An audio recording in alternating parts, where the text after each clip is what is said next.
Sziasztok, én Dávid vagyok, és a mai videóban a pénz történetét fogom nektek bemutatni. Itt van egy kép a tartalomról, igazából a pénztörténeti korszakok egymás után így következnek, amiket egyesével be fogok mutatni. Az első korszak az a barter korszak, azaz a cserekereskedelem. A pénztörténetnek a kezdetén a régi időkben az emberek önellátóak voltak, ezért nem volt szükségük. Tehát mindent megtermeltek maguknak, előállítottak ruhától kezdve a házon, épületen, egy sátron át, az élelmiszerig mindent maguknak állítottak elő, azonban fölmerült az az igény, hogy mondjuk egy-egy közösség cserekereskedelmet folytatott más közösségekkel, így mindenki jól járt. Például, hogyha az egyik közösségben almát termesztettek, a másikben pedig például barackot, akkor ha volt fölöslegük, akkor azt fogták és elcserélték, mondjuk egy zsák almát cseréltek egy zsák barackra. Ugye a barter, azaz a cserekereskedelem, mint pénztörténeti állomás, az első pénztörténeti állomás, ez az ősidőkben teljesen jól megállta a helyét, azonban ez idővel változott és fejlődött, és így fogunk majd eljutni a második korszakhoz, de hogy ez miért következett be? Mi van akkor, hogyha valakinek egy zsák almája van, de disznót szeretne azért kapni, viszont aki disznót tart, tehát aki mondjuk kereskedne vele, tehát szívesen eladna disznót, neki nincsen szüksége egy zsák almára. Ugye ez az elsődleges problematika, hogy tehát hogyha bartert barterezünk, akkor nem lehetünk benne biztosak, hogy az általunk birtokolt úgymond pénzként felhasznált árútra szüksége van annak, akitől vásárolni szeretnénk. Tehát lehet, hogyha aki disznót termel, lehetséges, hogy neki nincsen szüksége almára, lehet, hogy neki mondjuk barackra van szüksége, de ez sem megoldás, mert lehet, hogy ha elmennénk a barackoshoz, és kérnénk tőle, tehát hogy vásárolni szeretnénk tőle almáért barackot, akkor neki se fog kelleni. Tehát, hogy ugye a barter az egy nagyon jó, tehát az a pénztörténeti állomások közül az első, és mind a mai napig egyébként minimális formában, de jelen van, tehát ma is van olyan, hogy valakik mondjuk adott esetben elcserélnek valamit, és pénz használata nélkül úgymond áruval fizetnek áruért, de ennek a fajta, tehát a magának a barterezésnek megvannak a maga korlátai, ugyanis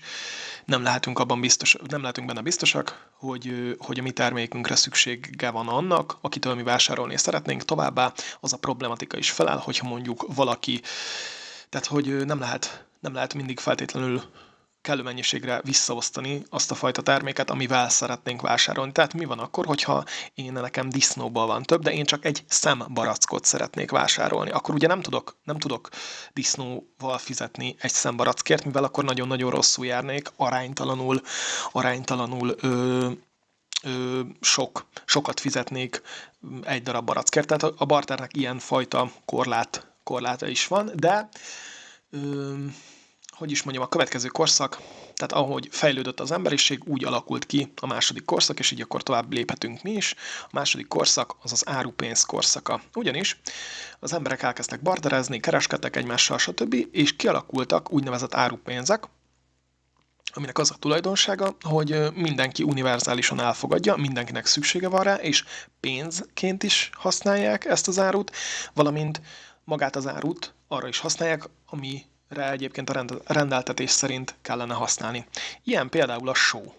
A sónak az ára az régen vetekedett, volt olyan időszak a történelem, amikor vetekedett az aranyéval, ez egy nagyon értékes hogy is mondjam, nyersanyag volt a régi időkben, ugyanis nem csak az ételeket sózták meg vele, hanem nem csak ízesítés célja volt, hanem például tartósították is az élelmiszert. Ugye a hűtőszekrény korszak előtt járunk, ekkor a tartósítás ez egy nagyon fontos dolog volt. A felhalmozás tekintetében ezért nagyon-nagyon-nagyon keresett és értékes volt a só. És a pénzfunkciót is ellátta. Magyarul a sót nem csak azért tárolták, mert ugye felhasználták, hanem ezzel gyakorlatilag bármit meg lehetett vásárolni, mert nagyon kis mennyiségben is lehetett tehát lehetett használni. Tehát, hogyha csak 3 szem almát szerettem volna venni, akkor nem kellett ezért egy zsák sót fizetnem, hanem elég volt kimérni a megállapodott mennyiség szerint annyi sót, amennyit kért érte az ember, akitől vásárolt az adott személy, és a só az ilyen szempontból az egy nagyon jó volt. Tehát, hogy kis mennyiségben is lehetett vele vásárolni, nagy mennyiségben is lehetett vele vásárolni, valamint ez egy univerzálisan elfogadott dolog volt, és mindenki elfogadta, mivel mindenkinek szüksége volt rá. Itt ugye még fölírtam jó pár dolgot, tehát árupénz az általában területi alapon jött létre, és ez fontos ezt kiemelni, hogy ez semmilyen szabályozás, tehát nem azért alakult ki, hogy a só lett az árupénz. Tehát nem azért látta el az árupénz funkciót, mert valaki ezt kitalálta, hanem mert mindenkinek szüksége volt rá, és azért ezt mindenki nagyon szívesen elfogadta. Bármilyen terméket szerettek volna mondjuk vásárolni, a sóval lehetett fizetni. Van itt még, fölírtam például kettőt, például volt a gabona is, mint árupénz, tehát jellemző volt az, hogy a gabona az ugyanolyan szinten kicsi mennyiségben is kimérhető, és mindenkinek szüksége volt rá, mivel a kenyér az alapanyaga volt, könnyen el lehetett tárolni, nem romlott, jó, hát nyilván az is meg tud romlani, de hogyha az ember normálisan tárolja, akkor akár évekig is el lehet tárolni. Itt volt még az élőmarha, tehát voltak olyan területek, akár még Magyarországon is a török hódoltság idejében, hogy az élőmarha volt egy egységes fizetési eszköz. Nyilván így ilyen szempontból ugyanaz a problematika fönnáll, hogy ha 3 szamalmát szeretett volna valaki vásárolni, akkor nem tudott azért egy élőmarhával fizetni, vagy hát tudott, csak hát nem szeretett volna senki se rosszul járni. De ez is egy létező dolog. Nyilván a régi időkben nem 3 szamalmáért, tehát nem kisebb mennyiségű dolgokért, tehát nem úgy kereskedtek az emberek, hogy kis tételben, hanem általában nagy tételben, ezért az élőmarha az egy jó, adott esetben az egy jó árupénz funkciót is ellátó termék, vagy hát állat volt. Igen. Na, az árupénz az már ugye sokkal, hogy is mondjam, jobb, mint a sima barter, mivel az egy általánosan és univerzálisan elfogadott áru volt, viszont ez is, mint ahogy a barter is, tovább fejlődött, és kialakult az úgynevezett tökéletes árupénz, és ez egyébként a korszaknak a harmadik pontja, tehát a harmadik pénztörténeti korszakhoz így érünk el, ugyanis a nemesfémek vették el azt az árupénz funkciót, amit a só is, meg a gabona is, meg akár a fűszerek is elláttak. Ugyanis a nemesfémekre ugyanúgy mindenkinek szüksége volt, mindenki univerzálisan elfogadta, és így alakultak ki az első úgymond hagyományos értelembe vett, ugye, tehát nemesfém pénzek, ezüst és aranypénzek, érmék. Ezeket már sokkal, hogy is mondjam, egységesíteni lehetett, tehát hogy egy adott érme, hogyha érmét verettek, akkor annak megvolt az adott súlya, az adott nemesfém tartalma, stb. Tehát, hogy sokkal könnyebb volt úgymond árakat belőni, mint mondjuk, hogy a sóval kellett szórakozni, vagy valami, de a nemesfémek alapvetően ez egy nagyon jó funkció volt. Viszont a nemesfém pénzeknek is megvan a maga korlátai, tehát megvoltak a maga korlátai és a veszély. Egyrészt nem könnyű tárolni, és a mindennapokban használni. Hát igen, tehát az arany és az ezüstnek, főleg az aranynak, meg az ezüstnek is ilyen szempontból, de hogy csak azért mondom az aranyat, mert az arany az később kialakult, tehát az arany lett a domináns a nemesfémek közül. Na de, tehát nem könnyű tárolni és a mindennapokban használni. Az aranynak nagyon magas, tehát nagyon sűrű fémről van szó, nem olyan köztudott tény, de egy 10x10x10 cm-es színarany kocka, ami azért nem olyan sok, tehát 10x10x10 cm az elfér a kezünkben, ennek a súlya 19,3 kg, tehát majdnem 20 kilós egy 10x10x10 centis színarany kocka. Tehát nem egy könnyű, fizikailag se könnyű tárolni, és még az aranypénzeknek és egy zacskó aranynak is azért eléggé nagy súlya volt. Tehát, hogy a mindennapokban használni, ez nem egy egyszerű dolog. Továbbá ugye probléma volt az is, hogy viszonylag egyszerű volt megrontani az aranypénzt. Ezt úgy kell érteni, hogy például egy aranypénznek megvolt a meghatározott mennyisége, tehát mondjuk 50% aranyat tartalmazott, és 50%, mert ugye ötvözetként használták, tehát az arany az magában nem csak azért nem volt alkalmas a pénznek az ellátására, mert nagyon nehéz volt, hanem mert alapvetően egy puha fémről van szó, könnyen kopik, és csak ötvezetként használták az aranypénzeket, vagy hát ugye az lett később az elterjedtebb, és kialakítottak egy bizonyos mondjuk arányt, tehát mondjuk 50% aranyat tartalmazott, és 50% egyéb fémet. De, hogyha valaki értette a fém megmunkálást, akkor nagyon könnyen meg tudta rontani az adott érméket, volt nála mondjuk 10 darab érme, és újra kovácsoltatta az érméket, és az új pénzérmékben például már 70% volt az egyéb fém, és csak 30% az aranypénz, és külsőre, első ránézésre nem lehet megmondani a pénzrontásnál, hogy kevesebb aranyat tartalmaz, csak a súlyából lehet rá következtetni, de így is ennek ugye fönnáll a veszélye. A másik az, ugye, hogy az egyszerűség. A pénztörténetnél majd ez lehet, hogy tehát ez megfigyelhető, hogy mindig az egyszerűségre törekszik az ember, és minél egyszerűbb a pénzt használni, forgatni, minél jobban megkönnyíti az embernek az életét, mindig afele tendál a pénztörténet. Tehát, hogy mindig az lesz majd később is a domináns pénz, ami még egyszerűbbé teszi a vásárlást, a fizetést, a pénznek a tárolását és a mindennapi életet vele.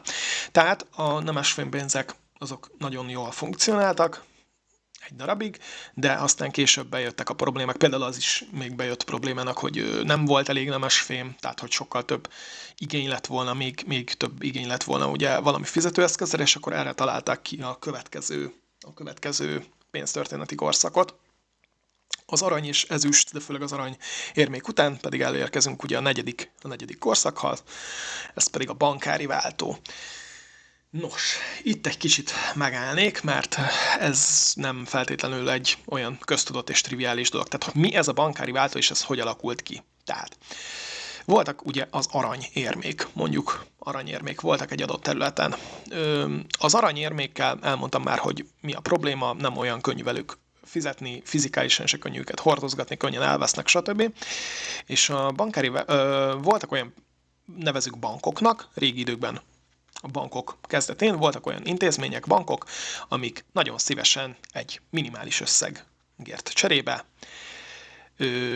átvették az embereknek az aranypénzeit, az aranyérméit, és tehát letétbe lehetett rakni, és ehhez a betett aranypénzhez a tulajdonosuk bármikor hozzáférhetett. Tehát bármikor fogta és kivette a bankból. Azért, hogy tudni lehessen, hogy kinek mennyi aranytalléra van a bankban. Az aranytallérok után a bankok kiállítottak úgynevezett bankári váltókat. Ezek olyan iratok voltak, ugye itt a jobb oldalon lehet látni, olyan iratok voltak, amik igazolták azt, hogy ennek a papírnak a tulajdonosa rendelkezik mondjuk 20 darab aranytallérrel. Így az ember, az illető bármikor bemehetett és kivette a 20 aranytallért, de meg is tarthatta ezt a papírt, hiszen ez igazolta, hogy ez az övé. Na, és mivel a bankok ezek nagyon megbízhatóak voltak, tehát később azok lettek ugye népszerűek, akik nem léptek le mondjuk az aranypénzzel, de tehát kialakultak nagyon megbízható bankok, akik tehát csak arra szakosodtak, hogy ők tárolják, és bármikor hozzáférhetővé teszik az embernek az aranypénzéhez, így az embernek ugye ebben nem kellett foglalkozni, viszont a bankári váltót elfogadták a boltok, hiszen mindenki tudta, hogy ha ezzel a papírral bemegy ebbe a bankba, akkor ő mondjuk kap 20 aranyat. Így a bankári váltók pénzfunkciót láttak el, mert senki sem azért, halmozta fel az aranypénzeket, hogy otthon nézegesse, hanem azért, hogy vásároljon vele. És hogyha mondjuk valaki akart venni 3 darab marhát, volt egy bankári váltója, ami igazolta, hogy nekem van, tehát hogyha ennek a bankári váltónak a tulajdonosa elmegy ebbe a bankba, akkor megkap, 20 darab aranyérmét, akkor ezzel is nyugodt szívvel vásárolhatott bárki, mivel elfogadták, mindenki tudta, hogy ez a bankári váltó az érvényes, és egyébként meg bárki akár tovább is adhatta. Tehát, hogyha elmegy és vesz 3 marhát, akkor a marha, akitől vette, ő megkapja a bankári váltót, és akár ő is tovább mehet és vásárolhat saját magának ezzel a bankári váltóval. Tehát nyilván az emberek ugye azokba a bankokba vitték a pénzüket, amik ugye megbízhatóak voltak, ez idővel kialakult, tehát hogy pontosan mindenki tudta az adott korszakban, hogy egy bank az ilyen szempontból megbízható-e vagy nem. És a bankári váltók így vették át a az aranypénzek szerepét. Nyilván itt most olyan bankkeri váltóról beszéltem, ami mondjuk azt igazolja, hogy 20 aranypénz van, de az is nyilvánvalóan egyértelmű, hogy ha valaki bevitt mondjuk 15 darab érmét, akkor kérhetett 15 darab bankári váltónak a kiállítását is a banktól, amik mondjuk azt igazolták, hogy ennek a papírnak a tulajdonosa rendelkezik egy darab aranytallérrel. Tehát, hogy így alakult ki később, ugye ebből már lehet sejteni, hogy alakult ki később ugye a papírpénz, tehát, hogy voltak bizonyos adott címletek, ezek később ugye egységesedtek, tehát, hogy egy aranytallért igazoló bankári váltó, 5 aranytallért például, és akkor így lassan, szépen lassan alakultak ki ugye hát a modern pénznek ugye az elődei, tehát ezek voltak a bankári váltók, és akkor itt térünk el a következő ponthoz, a mai modern pénzhez. Ugyanis az államoknak föltűnt, hogy igen, a pénzfunkciót a bankári váltók látják el, és hogy ezeket lehet nyomtatni. És itt történt egy váltás, ugyanis ezt a módszert átvették, sőt, később monopolizálták az államok, tehát hogy csak az adott állam állíthat elő bankári váltókat, amik most már ugye papírpénzként, vagy inkább mondjuk úgy, hogy pénzként funkcionálnak, és két tényleg nagyon nagy különbség van a bankári váltó és a mai modern pénz között. Az első az, hogy a bankok helyett az állam állítja elő, a másik pedig az, hogy nem lehet közvetlenül aranyra vagy nemesfémre váltani. Volt egy időszak még a második világháborút követően, tehát amikor a dollár ugye a domináns valuta lett a világban, akkor még volt egy időszak, amikor még a dollárnak volt egy stabil rögzített bizonyos mennyiségű dollárért, bizonyos mennyiségű aranyunciát, tehát bizonyos mennyiségű aranyat lehetett ezért cserébe kiváltani, de ez később megszűnt, tehát ebben nem is szeretnék részletesebben belemenni.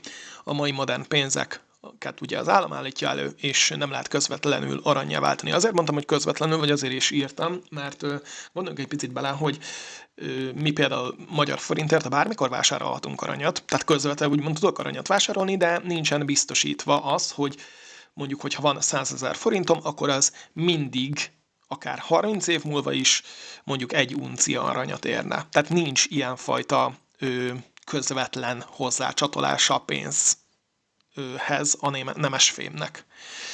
Persze, vannak az államoknak nemzeti valutatartalékai, vannak aranytartalékai, hogy úgymond legyen mögöttes fedezet, de az a fajta közvetlen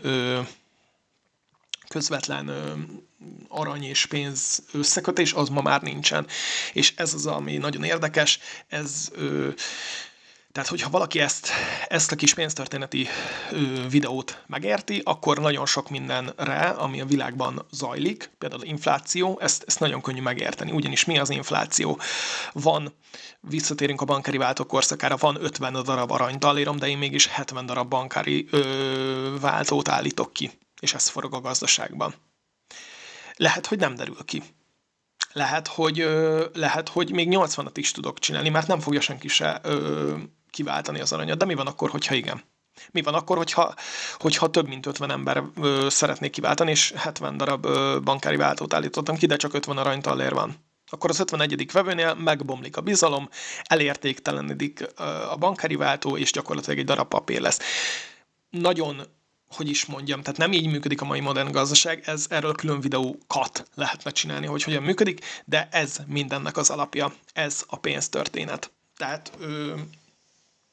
Tehát a mai modern pénz az így működik, és akkor hát még egy pontot oda tettem, az elején ezt kérdőjellel írtam, ugyanis még nem érkeztünk el oda, de nagyon elfele hajt a világ, a digitális fizetőeszközök, valószínűleg ez lesz a jövő.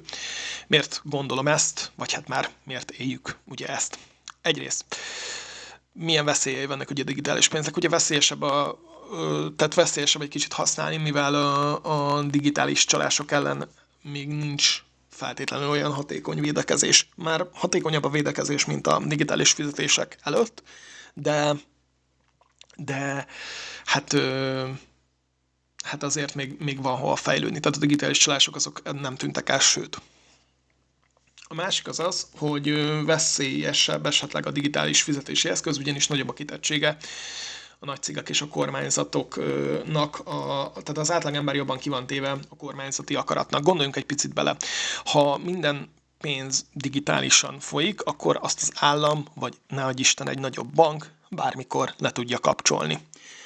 Persze, van az államnak ma is ráhatása az embereknek a vagyonára, de készpénzbe föl lehet halmozni, és el lehet rejteni bárhova pénzt, tehát hogy úgymond nincs olyan nagy kitettsége, nincs olyan nagy visszaélési lehetősége a kormányoknak vagy a cégeknek, hogyha te neked 3 táskányi pénzed van, mert azt gyakorlatilag, hogyha olyan valutába tartod, mondjuk amerikai dollárba vagy euróba, ami mondjuk elég stabil, akkor de még akár a magyar forint is ide lehet valamilyen szinten venni, akkor kevesebb a kitettséged, viszont hogyha minden pénzed digitálisan van, akkor azt sokkal könnyebb, blokkolni, akár szankcionálni. Ezek mai létező dolgok, tehát hogy akár gondoljunk csak az orosz-ukrán háborúra, vagy bármire, hogy vagyonokat zárolnak, és nem férsz hozzá. Ezt készpénzzel ugye nem lehet megcsinálni, de hogyha minden fizetőeszköz digitális lenne, tehát már nem lenne papírpénz, akkor ezt nagyon könnyen meg lehetne csinálni. Hát ugye nyomon lehetne követni, ami segítene a bűnözés leküzdésében. Ugye az egy nagyon nagy érv a kormányok mellett, a digitális pénz mellett, hogy minél inkább digitalizálva van a pénz, annál nehezebb például drogot vásárolni, mert látszik. És ezek ma is létező dolgok. Tehát, hogyha olyan pénzmozgások vannak, amik föltűnőek, tehát mondjuk minden hónapban egy ember kap mondjuk 50-szer 10 000 forintnak megfelelő összegű digitális valutát, akkor ez föltűnik, hogy hoppá, ez honnan van az a pénz. Tehát a bűnözésnek a megelőzésében előnyös lehet a digitális fizetőeszköz, de én azért megjegyezném azt, hogy egy profi bűnöző, tehát a bűnözők is előbb-utóbb, hogyha mondjuk a következő korszak a pénztörténetnek a digitális fizetőeszközök lesznek, és már csak digitális fizetőeszközök lesznek jelen, akkor meg fogják szerintem oldani. Na mindegy, effele megy ugye a világ, mert ugye a végére írtam ugye a legfőbb érvet, hogy valószínűleg miért lesz ez a következő pénztörténeti korszak, az, hogy digitális fizetőeszközök lesznek csak, mert sokkal egyszerűbb fizetni vele, még akár egy boltba is, mint kiszámolni a papírpénzt, meg az aprót, mint odaérinteni egy okostelefont, egy bankkártyát, vagy bármit, és avval fizetni. Tehát, hogy nagyon elfele megy a világ, csökkent, tehát a világon globálisan is nő a jelentőség a digitális fizetésnek, és csökken a készpénzforgalom, de ezt még nem lehet kimondani. Ez még egy hibrid modell, ez még ahhoz új. Lehet, hogy 100 év múlva már tényleg nem lesznek nyomtatott pénzek, mert felesleges lesz. Úgyhogy hát ennyit a pénztörténetről, én nagyon köszönöm a figyelmet, ez tényleg csak egy ízelítő volt ezzel a témával kapcsolatban, remélem, hogy érthető volt, és hogy könnyebben meg lehet érteni. Szerintem, ha az ember érti a pénztörténetet, akkor nagyon sok mindent ért a mai világban, magáról a pénzről is. Tehát köszönöm szépen, hogy megnézted a videót, ha tetszett, akkor iratkozz fel és nyomj egy lájkot, ha van véleményed a témával kapcsolatban, akkor írj egy kommentet, ha van valami kérdésed, akkor írj egy e-mailt a képernyőn látható e-mail címre, vagy pedig kérdezz kommentben a hashtag hiéna, tehát a hiéna kérdés hashtaggel ellátva, és ha valaki ilyen módokon kérdez, tehát vagy e-mailt küld, vagy pedig hiéna kérdés hashtaggel ellátott kérdést ír a komment szekcióba, akkor mindenképpen fogok rá válaszolni. Köszönöm még egyszer a figyelmet, legyen szép napotok, sziasztok!